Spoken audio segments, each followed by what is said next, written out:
பிடிச்சிருந்தது எனக்கு. ஃபர்ஸ்ட் ஹாஃபை விட செகண்ட் ஹாஃப் ரொம்பவே நல்லா இருந்தது. ரொம்ப என்கேஜிங்காக இருந்தது. ஒரு உண்மை சம்பவம் வரும்போது அது ஜஸ்டிஃபைடாக பண்ணியிருக்காங்க.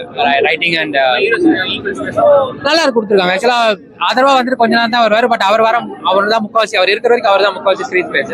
அதை தாண்டி தான் அவங்க 2 பேருக்குமானது. ஆக்டிங்லாம் வரும்போது ரவிமோகன் வந்து ஒரு நெகட்டிவ் ரோல்ல பயங்கரமா பண்ணியிருக்காரு.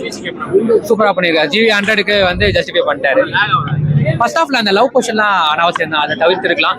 மற்றபடி படத்துல வந்து செகண்ட் ஹாஃப் வந்து உங்களுக்கு கம்ப்ளீட்டா ஒர்க்ஃபுல்லா வச்சு என்ன வந்தாலும் அது கன்வே பண்ணிட்டாங்க. அதான் செகண்ட் ஹாஃப் ஃபுல்லா அதுதான். ஸோ அதுல பெருசா அவங்க எதுவும் மாத்தி போல. அது வரைக்கும் நல்லது. என்ன சொல்ல வந்தாலும் அதை சொல்லிட்டாங்க. சூப்பரா இருக்கு. ஃபேமிலியோட தாராளமா பார்க்கலாம். ஏன்னா அவ்வளவு கஷ்டப்பட்டிருக்கோம் இந்த லைஃப்ல. இன்னைக்கு எல்லாமே ஈஸியா கிடைச்சது இல்லை. எல்லாமே ஒரு காலத்துல எல்லாரும் கஷ்டப்பட்டு வாங்கி கொடுத்தது இன்னி வரைக்கும் நம்ம முழுமை அடைஞ்ச மாதிரி தெரியல. ஏன்னா அது ஃபில்அப் பண்ண வேண்டிய இன்னைக்கும் ஹிந்தியில தான் எல்லாமே இருக்கு. நம்ம வயசானவங்க வீட்டுல இருந்து போய் அதை அப்ரோச் ஒரு பேங்க்லயோ ஒரு ரயில்வே ஸ்டேஷன்லயோ இல்ல ஒரு போஸ்ட் ஆஃபீஸ்லயோ பண்ண முடியல. அடுத்தவங்களோட இது ஹெல்ப் கேட்க வேண்டியதுதான் இருக்கு. இது அந்த காலத்திலேயே வந்தப்பயே எதிர்த்தாங்க. ஆனா இன்னி வரைக்கும் வந்துட்டு இருக்கு, இனிமேலும் வரும். ஸோ இந்த ஹிந்தி திணிப்பு தான் வேணான்னு சொல்றோம். ஹிந்திக்காரங்களோ ஹிந்தியை எங்களுக்கு வேணான்னு சொல்லலை அப்படின்னு ரொம்ப அருமையா பண்ணியிருக்காரு. ஜிவி பிரகாஷ்னா ரொம்ப அருமையா பண்ணிருக்காரு. அதுதான் அரவிந்த் சாமியோட பேய் அவருக்குள்ள போன மாதிரி நல்லா இருக்கு. ஆமா, நிறைய கட்டிங் போனாலும் சொல்ல வேண்டியதை கரெக்டா சொல்லிட்டாங்கன்னு தான் சொல்றேன். ஃபைட்டு ரொம்பலாம் இல்ல, 2 ஃபைட்டு தான் இருந்துச்சு. ஓகே தான், படம் நல்லா இருக்கு. பயங்கரமா இருக்கு. எல்லாருக்குமே ஈக்குவலான நல்லா இருந்துச்சு. எங்கேஜிங்கா இருந்தது. ஃபுல்லா பக்காவா இருந்தது. நல்லா இருந்துச்சு ப்ரோ. பார்க்காத கேட்காத பாட்டு பிஜிஎம்லாம் கூட இருந்துச்சு. பயங்கரமா இருக்கு. நல்லா பண்ணிருந்தாங்க. எல்லாருமே பயங்கரமா. ஏற்கனவே பார்த்தது தானே ப்ரோ. நல்லா தான் இருந்துச்சு. எல்லாமே 10 out of 10 ப்ரோ. பயங்கரமா இருக்கு. பொங்கலுக்கு நல்ல ஒரு ஃபெஸ்டிவல். பயங்கரம் நல்லா இருந்துச்சு. நல்லா இருந்துச்சு. எல்லாம் நல்லா இருந்தது. எல்லாம் ஓகே தான், குட். இருமொழி கொள்கையை பத்தி பேசுறாங்க. எப்படி வந்துச்சுன்னு சொல்லியிருக்காங்க. நல்லா கன்வே பண்ணிருக்காங்க. ஆனா இப்ப மும்மொழி கொள்கை அப்படின்னு தான் சொல்றாங்க. 3rd மொழி வந்து ஆப்ஷன் தான் சொல்ல வராங்க.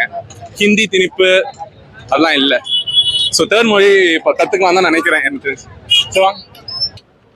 படம் வந்து ஃபர்ஸ்ட் ஹாஃப் வந்து ஒரு தூங்குற மாதிரி ஒரு படத்துக்கு போவோம்ல, ஃபர்ஸ்ட் ஹாஃப் அந்த மாதிரி இருந்தது. செகண்ட் ஹாஃப் வந்து உட்கார வச்சிட்டாங்க.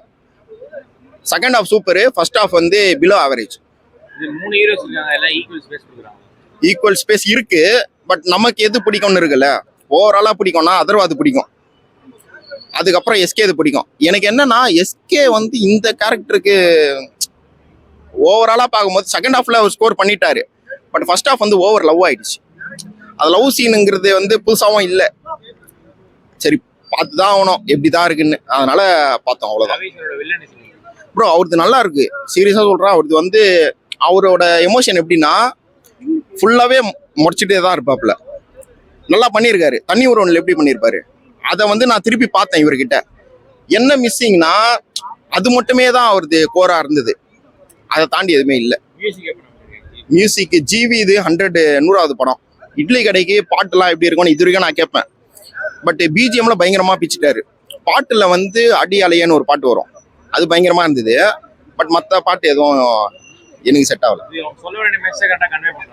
பண்ணிட்டாங்க ப்ரோ. எனக்கு வந்து செகண்ட் ஹாஃப் பார்க்கும் போது எப்படி இருந்ததுன்னா இவ்வளவு பண்ணிருக்காங்களா, இதெல்லாம் நடந்திருக்கா அப்படிங்கிற மாதிரி இருந்தது. அப்புறம் தான் நமக்கே ரியலைஸ் ஆகுது, நம்மலாம் இப்ப ஜாலியா இருக்கிறோம், என்ன நடக்குதுன்னே தெரியல. ஆனா அதெல்லாம் நடந்திருக்காங்கிற போது தான் ஒரு நிமிர்ந்து உட்கார முடியுது. செகண்ட் ஹாஃப் பொறுத்த வரைக்கும் பிச்சுட்டாங்க. மேக்கிங்லயும் சரி பயங்கரமா இருந்தது.